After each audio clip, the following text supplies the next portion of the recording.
Life is precious. I think we would all agree. But often we find that the very things that we do every day in life, we take for granted until something happens in a blink of an eye. Hello, I'm Tom Russo, and this is In a Blink of an Eye, where we discuss stories from ordinary people whose lives are changed in an instant and how they overcome through faith, courage, and determination. Join me on this podcast for uplifting stories of how people face various challenges and learn to not only survive, but thrive. In a Blink of an Eye is sponsored by Marketplace.live. Find what you need and get what you want at Marketplace.live. That's Marketplace.live. Now, today I am honored to be joined with my good friend, Paul Miller. Now, Paul and I go back, about 12 years 12 now? years. Yep. Met in Atlanta. 12 years. And yeah, we met in Atlanta, and we'll get to that story in a little while. But tell us a little bit about who Paul Miller is, where'd you grow up, and where you live, and your family, and all that stuff. Absolutely. Absolutely. I grew up in the bustling metropolis of Wilmer, Alabama, which is outside of Mobile, Alabama, the birthplace of Mardi Gras. And if you don't know where that is, that's along the northern side of the Gulf of America. Now, people in New Orleans would argue with you about that Mardi Gras thing. You can Google it. Now, I will say theirs is much because of the size of their city. Theirs is much bigger, but we are the birthplace of Mardi Gras. There you go. So all right, I'm not questioning you. I'm not questioning you. And I know you live in Mobile area now, right? Yep. And that also has big Mardi Gras celebration as well. That is Mobile. It is huge. It is huge. We have Fat Tuesday. It's practically a holiday. So about the only thing open is your big box stores. But everybody local, it's us included. In fact, we're just closed a half a day on that. And so it's a chance to get beads and moon pies and a bunch of other stuff you really don't need. But it's a lot of fun. True Southern delicacies for those viewing not here in the South. So Paul is my resident Southern Southeastern Conference buddy here. Yes, and I have to. Yeah, and you know, I have to be straightforward. You know, Paul is an Auburn fan, and so we tease each other and needle each other a lot about that. But anyway, go ahead, Paul. No, I went to high school here, went to the University of Mobile, got my bachelor's in finance and business management with a minor in biology and psychology. And then went into banking after that. I was married for about 20 years. I have we've been divorced I've been divorced for a couple of years. We'll get into that story later on, but I have two amazing children. Yes, you do. And my son is Addison. He goes to Alabama State. He too is more of a finance and accounting. He's more of an accounting major and wants to use finance, accounting, AI, and he's also interested in logistics. So, but just announced he's got a full ride. Just a smart guy. I had a conversation with him. Just very smart, very much a deep thinker. Very proud of him. And my daughter Ava.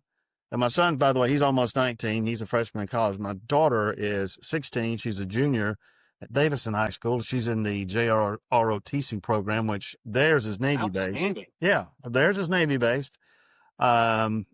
She is, I want to say, petty officer or chief petty officer or something, or somewhere along that, I don't know the rank. Lots to be proud of. A lot to be proud of. And they're blazing their own trail. She's looking to get her own scholarship. So the blessings that God has given us is amazing. And one of the things that the viewers don't know, my friendship with Paul goes back to an event we'll talk about here momentarily. Mm-hmm. But I just love this man's faith and his trust in Jesus Christ, and it makes me happy that we get to share that message. And Paul, I want to bring back a memory that I know is kind of tough, that kind of formed a lot for you in your life. Mhm. It was back when you were, I don't know, 17 years old or something. Yep. You had a friend. Tell Yes. us about your friend and what happened and kind of how that formed who you are. Yeah. Well, in high school, I did play football my first 2 years of high school, and my sophomore year in high school of playing football, my brother and I made friends with a guy named Byron Kinsey. Byron was AP, one of these all American kids, just smart, funny, outgoing, wasn't too good for anyone. And so Tim and I, and actually and a lot of it was through church. So we hung out with each other at youth groups and um, whatever events or youth group or whatever youth event we had going at what particular church. We hung out quite a bit and became close. Byron actually helped me get my first date. Uh, and so a lot of people, Tom, you know me, and your viewers may not know me, but you know me as I can be funny, I'm outgoing, I can be charismatic. I love to have a good time. I love to make people laugh. I tell people, you get to enjoy that. If I made you laugh, or if I encouraged you, I made you feel good, you can trace it back to this guy named Byron, because before that, I was kind of introverted and quiet. And he said, "Man, you're You were much more shy. than You what were in a yeah." shell, I was kind of in in a a shell. shell. I was kind of like I was, and so he kind of brought me out of that. And so, And it's um, amazing the impact that mhm, good Christian friends can help you mhm, with, and yeah, and they can bring you into a good social situation, and it's important yeah, to have the right friends. absolutely. But what happened? Well, just one particular weekend, just like teenagers do, a group of us, 5 of us, we all had dates. We went to, you remember Putt Putt, the miniature golf, Oh yeah, Yeah, I back in was the a putt day. putt king, man. Yeah, man, that was good I stuff. won a couple of tournaments. So people my age, Gen X, people my 52, I'll be 53 next month, but we all remember going to either Putt Putt and Pizza Hut or Putt Putt and Godfather's Pizza. But that particular night we went to Godfather's Pizza and just laughed and cut up and had a great time. Had a great time. This was on a Saturday night. Well, the following morning, Sunday morning, 5 a.m., we get a call from the hospital asking us, "Hey, I know you guys went out with Byron Kinsey. What did y'all do last night? And don't lie. Did you do drugs? Did you do alcohol? What were you guys doing?" It's like, we did nothing of the sort. And so we said, "Well, we need you to get down to the hospital." And so my brother and I got up, got dressed, got to the hospital. And by the time we'd gotten there, he had passed away. And it's like, they were asking, we kind of like, hey, we went to Putt Putt, we had pizza, soda, we cut up, and then we went home. There was no drugs, no alcohol. Again, none of that was involved. And so they said, "Well, he's gone." I'm like, but when he first said it, the way they presented it, I thought, "Oh, okay." That like, no, no, no, he's no longer with us. He's passed away. And at 17, you think you're That's invincible. that's Yeah. that's harsh. I mean, what Yeah. I mean, tell me a little bit about what happened. Was it a car accident or was it a Well, yeah, good question. He had some scar tissue on his heart, that kind of caused his heart to overwork. And from what I remember, if you were to do an MRI or X-ray, it just looked like a shadow instead of scar tissue. But the good thing is like, he did pass away peacefully in his sleep. So he just went to bed. He just didn't wake up. So when he went to bed that night on a Saturday night, Sunday morning, he woke up in the arms of Jesus. 18 years Yeah. old? Just shy. Yeah. Right at just about a week shy of his 18th birthday. So getting ready to graduate Oh high boy. school. So had aspirations, I think, to be a entrepreneur, lawyer, could have done anything he wanted. He was a bright guy. But to process that at 17, to go, you know, it was like, again, a shock, overwhelming. How do you process that at that age? So, and don't get Well, me and, wrong. and death and death affects us in so many ways. Yeah, Death is, everybody takes it differently, but yeah, but I think a lot of it, especially when I'm sure you were mature for 17, but still you're not that mature at 17. exactly, You haven't exactly. had life experiences, especially Right. that much with death. Right. And the older we get, unfortunately, I have I don't know. Well, unfortunately, I've had like 30 people in my high school class that I think have already passed away. Hmm. But, Yeah. but, but, we get used to it. Not used to it, but Well, it's a uh, part of life. able to deal with it Right. more the Right. older we get. Well, death is a part of life. We all It move is. on, It's and the circle of life. it's the circle of Yes. life. At some point, we will all move on, but you want somebody to live.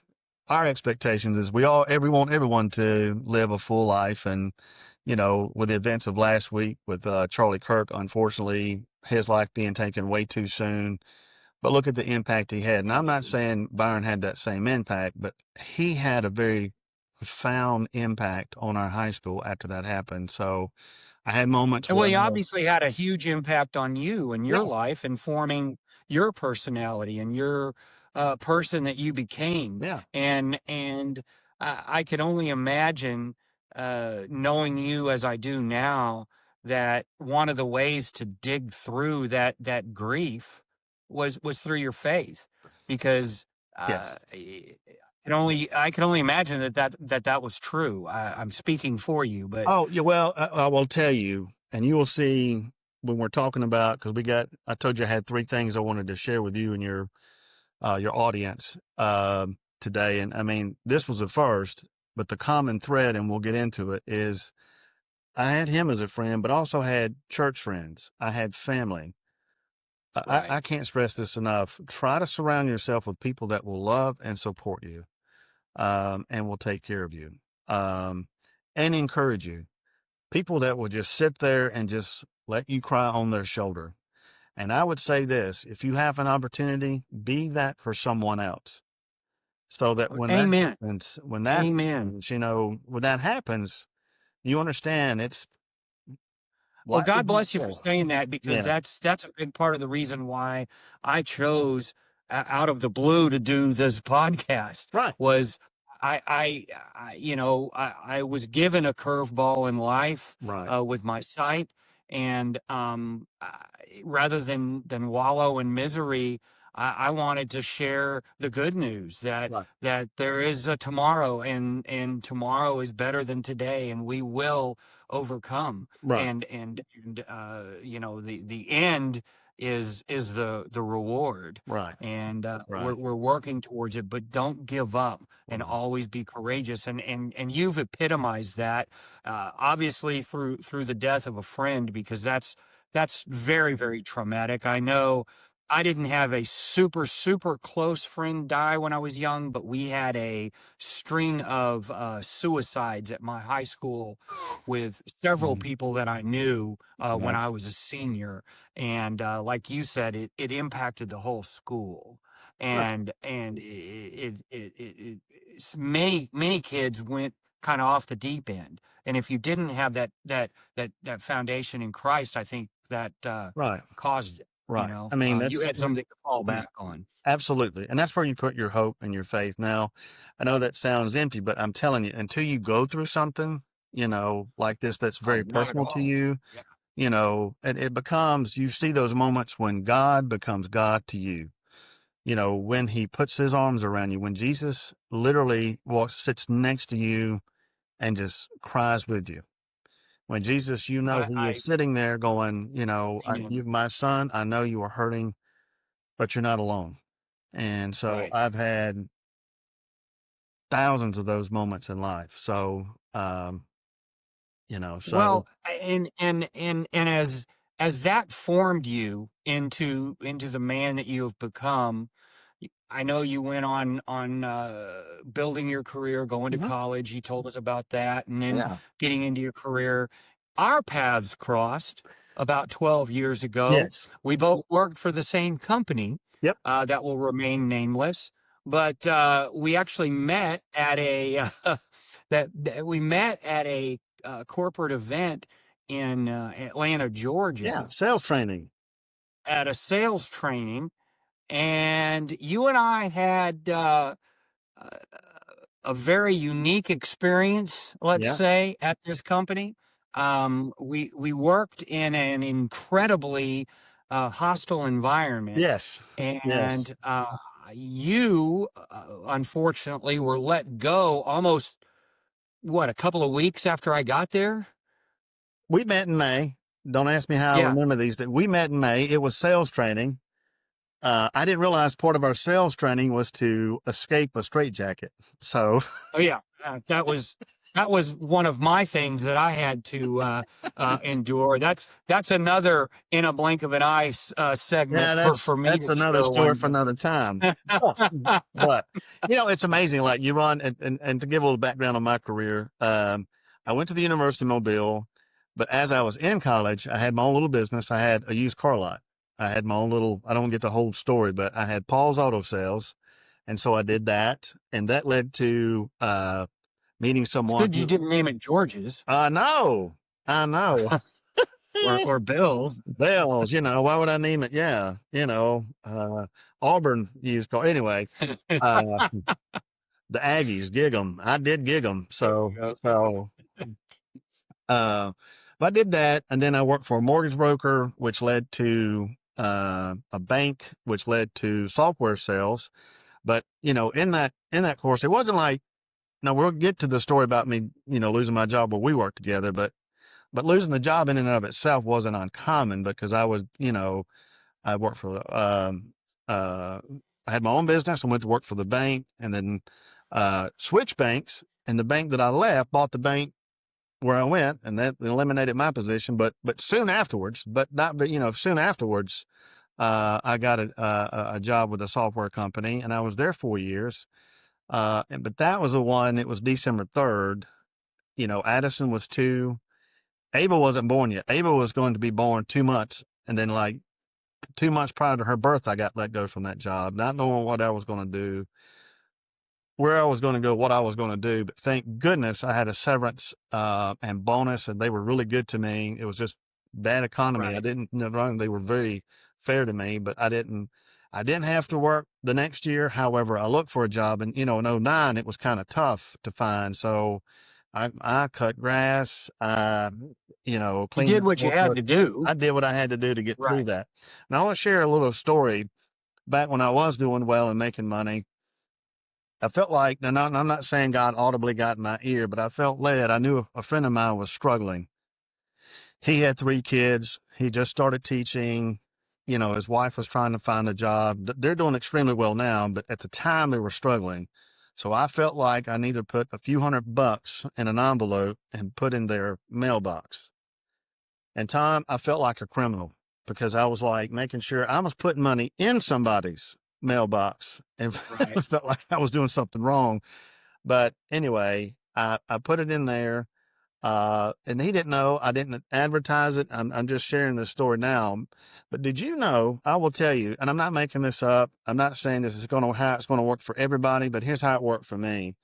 There were times when I would be like, I didn't know how I was going to pay the bills. Like I would work all week at an $8, $9, $10 an hour job, doing various things, temp work, and think, man, I am short the X. I am short this and short that. I would go out to the mailbox, and did you know, in the same manner in which I had blessed someone else to help them through their hard times, that's how God helped me get through some of my financial hard times. Now, again, Amen. And so I've had that same thing happen in my life. right, And what you give, get back tenfold. Not necessarily monetarily, sometimes spiritually, sometimes right, friendship wise, sometimes with aid in an emergency situation, whatever. But right. when you take the time to help your fellow man, God is watching. God is watching that, and favor Absolutely, will fall back on you at some point. absolutely. And and and fast forwarding to so in the essence of time, Yeah, yeah. fast forwarding to you get back on track and you get with this company that you had worked for about a year before I joined. Is that correct? I worked for MoneyGram for 4 years, but then I worked for another company called Seco Management. You can edit that out if you need to. But I went to work for a consulting company for about a year before I came to work for Right, you. right. And then the company that you and I worked for, Yes. uh, you had been there for about a year, right? Yes, I was there about a year before I met Yeah. you. Absolutely. I sure Yes. was. And so, and to let the audience know what happened when I joined, and the first thing we did was go to this sales meeting in Atlanta. Uh, and I could tell all kinds of stories just from that meeting, both that happened to me and to my friend Paul here. Yeah. But one thing that stuck out in my mind beyond the straitjacket incident and the giving me the full bar tab for someone who drank all night, Right. hey, those were two other incidents, but Um, this was a very hostile work environment. But the next day after this bar incident, um, we were going to lunch, and Paul and I had kind of struck up a friendship the night before yeah. because we weren't really drinking and carrying on. We were just kind of sitting there talking and got to know each other and felt that we had a connection through Christ and stuff. And the next day, that supervisor sees that I want to go to lunch with Paul and tells me not to go to lunch with Paul, that he's the wrong person to go to lunch with. Hmm. And I was shocked. I've never had anybody in a work environment tell me who I could not go to lunch with. Right. And I flat told him, I'm sorry, I'm going to lunch with my friend Paul. Yeah. And so I went to lunch with Paul, and I think that put me on the bad list for whatever reason, because Paul was obviously on the outs for standing his ground with some things, with some Right. of the antics that this clown had done, and soon thereafter, I don't remember how long, but you lost your job pretty soon thereafter. It was the first Friday in August.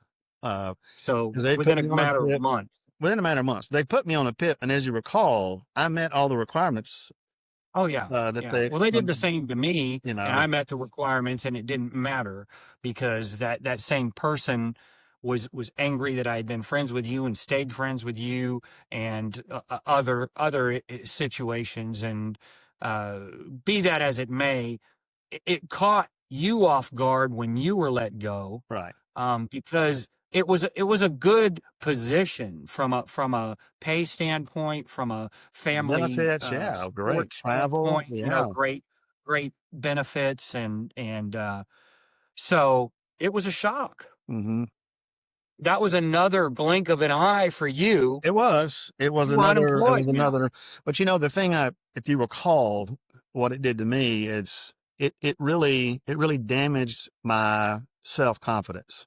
It And, damaged your I confidence. mean, I I can think it remember eroded it completely. numerous phone calls with you where I Right. felt you were very low. But I do know something about you, even during those low times. Yes. I know you kept your faith, Paul. I did. I know you I kept your did. faith. I did. And I think that's what brought you out of it, brother. It did. It did. I And I do. would tell anybody, Tom, you know, I allowed this person I allowed his words to affect me.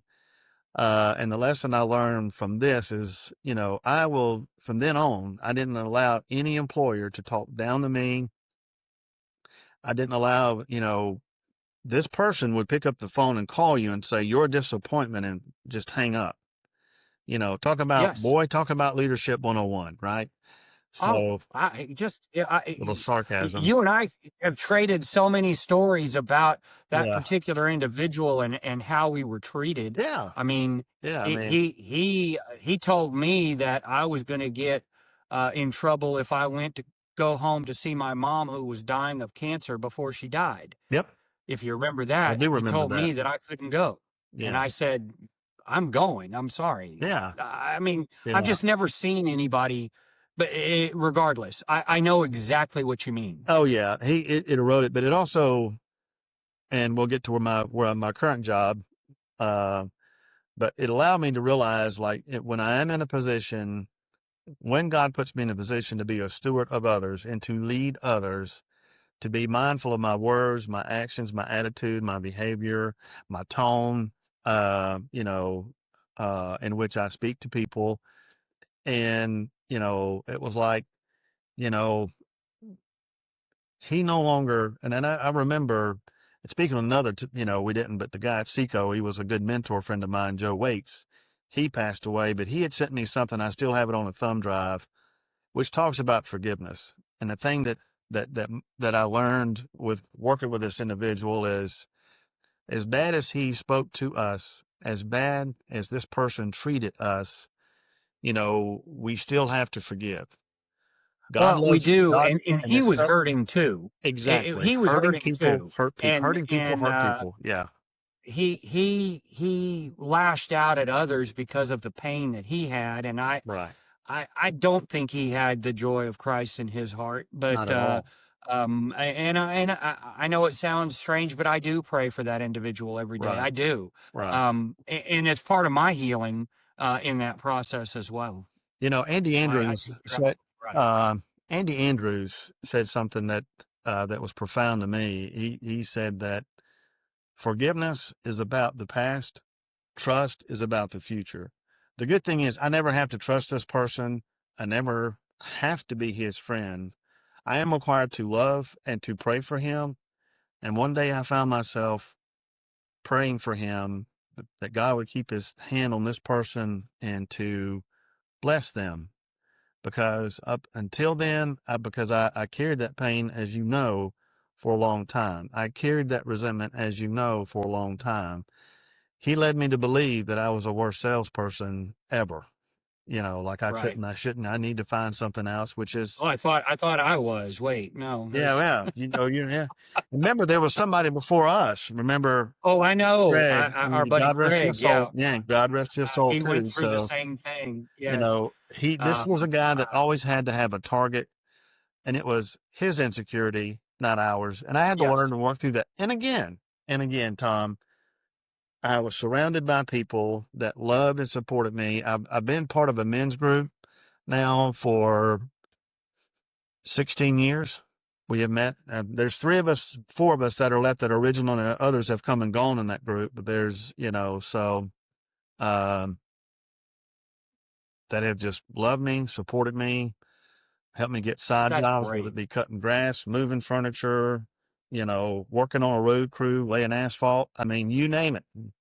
But God Well, surrounded and provided. And so, but in this downtime yep, after you got let go, and I know you were down for a while, um, you went through something personally as well that was tough, yeah, and you mentioned it earlier, and that was your divorce. right. You had been married for 20 years, and I know that affected you deeply, and part of it through the struggle, it kind of estranged you from your son for a few years. For 3 years, my son and I didn't speak. And that was an unimaginable pain that just lingered. There is no Advil, there is no Tylenol or No, ibuprofen. sir. There's no pain relief for that for a father, No. and especially like someone like me. And you know, and they too were realizing, they were trying to process, and I'm not going to get into particulars between me and my ex. We get along great now. We've both seen our flaws. And I think that one of the things I would encourage people, I've been in counseling now for 3.5 years from the time we were separated until I was divorced. And now I've been divorced now for, little over 2 years. I'm still seeing this counselor once a month. Now I'll probably wind down this year, but then next year I'll probably do once a quarter. I'll tell everybody when it comes to counseling, and if you have the resources and if there's a counseling center at your church, a friend or your insurance will take care of it. It's not a stigma. It's not a sign that you're crazy or doing It's bad. not a And sign you're weak. No, not a I sign. actually Exact. think it's a Thank you. sign of strength. Yep, it It's a is. sign of strength. And somebody Yeah, told me the other because day, yeah, and somebody told me the other day, Tom, that he said, I'm going to go to counseling now when I feel like I'm doing good, because you do have to work, because you and I have chatted now about Byron. I mean, there's, childhood trauma, getting over, previous bosses and people telling you that you are, you're worthless. worthless. But we'll get to that as far as rebuilding confidence in a minute. But you have to dig through that and because sometimes we get like miracles happen like that. Miracles are instantaneous. Yes. healing is a journey. Healing takes time and it's a Yes. process, but you have to keep moving forward and you have to persevere. You have to, you know, Well, persevere and is you another word mentioned for something. faith. So, You mentioned something else earlier that I want to bring into the fold. You talked about how you kind of roundabout way. You kind of talked about how it's easy to ask God for favor when things are not going your way, right, but it's also so good to thank God for when things are going your way right, and when you have blessings, and to use that good for others and to help others who are right. struggling. I'm putting words in your mouth, but I think that's where we were kind of going Absolutely. with that. Absolutely. And it's a twofold. He's Yeah. there when you need him, but he needs to hear the good too, and the Yeah, gracious. there would be nights and I'm sitting here, I'm estranged from my kids and I would just be, you know what, God, I'll tell everybody, and I tell, be careful of the advice you give, because I'll tell everybody, oh, just take it a day at a time. Well, I was in that boat and I would just get my head to the pillow and I would say, God, thank you for another day. And in all of this, I did maintain my sense of humor. That's what kind of got me through it. And Oh, you're one funny dude, man. I can be, Oh, you uh, are. so, You're a lot of fun to be with. oh yeah, man. Yeah. And I'm going to get to Houston. I'm going to get out to your area, neck of the woods soon. I Good. promise. So, but I would say, God, thank you for my health. Thank you for the people you put in my life to get me through this. Thank you for, getting me to the right counselor. Thank you for my men's group. Thank you for my mom and dad, my brother and Tom. I talked to you several times, and you know that moment when you hear pain in my voice, and when the pain was no longer there, and you would hear that in I my do. voice. I can vividly remember talking to you on the phone, and I even told you, I said, Paul, you sound like a new man. Mm-hmm. You sound like a new man Mm-hmm. because you Mm-hmm. you you came to grips. We all go through it. Whatever the blink of an eye moment is, Mm-hmm. we all go through that valley. Yep. We Where do. you feel We like, do. why me, God? Why is this all Right. happening to me? Right. And then through your faith and through your courage and through your family and friends, you Mm-hmm. start building it back up. And Step that's by where you step. talk about your confidence. Yep, step by step. And now I want to go to current day, because Current current day. day, Paul, is Yeah, such a success. thank you. 1-800 Radiator, my friends. Yes, This is the man. that's it. 1-800 Radiator and AC. So, back during that transition after where we worked together, a buddy of mine, I was trying to find a job, and a friend of mine who's a banker said, "Hey, man, I've got this guy. Look, it's a go between. You don't have to stay here forever. But I just told him I just need income to be perfect. It didn't seem stressful. It's a franchise, 210 locations nationwide. And so this particular guy I went to work for, Mike, he's an awesome guy. He's the kind of guy, if you burn the warehouse down, he would apologize for making it too flammable, but he's a big time believer. He is a big time believer. In fact, he allowed me to live in his garage apartment when I was separated. He lined up my counseling, but you know, he was a guy from Memphis. He had worked for a big company and had a big time job, so he bought this franchise. And soon after I started, he bought New Orleans, that location, and so he was doing roughly about 700,000 a year. And so here we go. I was like, I'd get out there and I just do a little bit. And so I'm like, if I'm going to do this, it's just a go between. I'm going to be the best radiator salesman that ever lived. Probably not, but I just, And I and I so and I believe you are, my friend. at times I have my moments, but you know how sales is, it'll humble you, right? So, It will. and so I know in the you're right. 11 years, we did build it up to 4 locations and 8 million in revenue. But we decided a couple of years ago to sell the New Orleans location, which was a great move for us. We've got 3 locations now doing roughly 6 million, but to take him from 700,000 to 6 million, I And am the and I know sales you're a director. big That was it. part of it. Yeah. Yeah. I And mean, I you're a was, big part of it. yep. And the confidence that you have, because it takes confidence to be in sales. Yeah. Ladies and gentlemen, if you didn't know that, it does. It takes confidence to be in It is sales. not. Anybody tells you it's easy, they are lying. They're It not is. telling the truth. There's no silver bullets, you know, and with But I skill. admire Yeah. your courage and your faith, my friend, and I am so proud of you Yeah. for the Thank man you. that you have been and that you are today, Yeah. for what you've overcome. And the best part of all of this, the best absolute part, is you have reconciled with your son, and Yeah. you now have maybe a better relationship with your son than you've ever had Oh, before. So God really. bless you, your family. Yep. Um, Yeah. we've kind of exceeded our 30-minute time window. So you have such a great story. So Yeah. I'm gonna kind of end it there for us. But if you like hearing uplifting stories of overcoming challenges in life, click the like and subscribe button right over there or down here. I'm not sure exactly where it is, but it's somewhere, and I need it. You need it. It's wonderful. It'll tell you when we're going to have another In of a Blink of an Eye podcast. So please do that. And maybe you have a story of your own to share. Maybe it was an accident, a sudden loss, PTSD, alcohol, drug abuse, a natural disaster, illnesses, and you would like to share that journey of overcoming. Please contact me at the email shown below for consideration for a future podcast interview. I rely on the viewers like you to share their stories, and I'm so blessed. I have been touched with messages from about 10 or 15 people that have seen the podcast and have said that it has impacted their lives. I have I'm looking at my sheet right now. I have 1, 2, 3, 4. I have 4 more set for coming up in September and October. And then I have 1, 2, 3, 4, 5, 6, 7, 8, 9, 10 that have expressed interest.